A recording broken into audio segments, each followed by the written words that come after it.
So we're on one of our next builds here on Myra up in the Juniper West developments.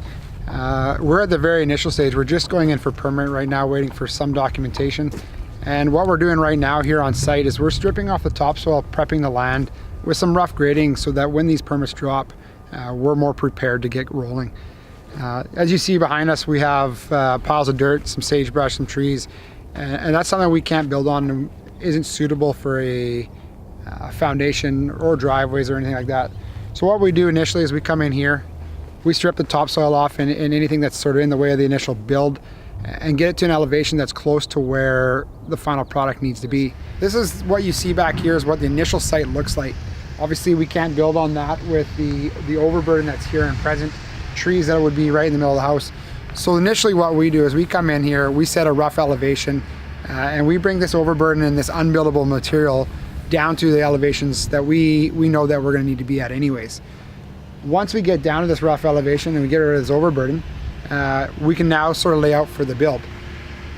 This overburden here, this is actually topsoil is what we're looking at. We actually stockpile a lot of it for later too because it's good for the yard. It just can't be under our build.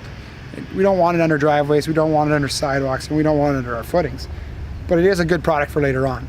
So we take it down as much as we can. We do an estimate of what we need for later, and we try and keep as much as possible to keep the cost minimized of hauling away and bringing back.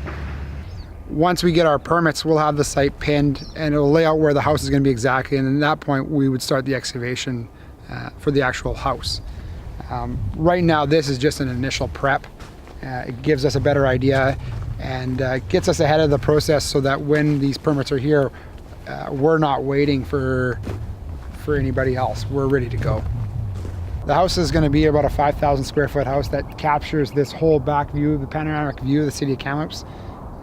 It's designed to have a nice big flat backyard and fit the terrain of this lot.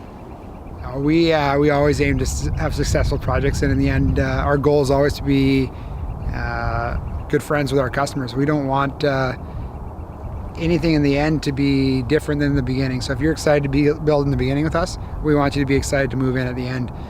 This project started off really well. From the design stage, we've worked with their designer for the house.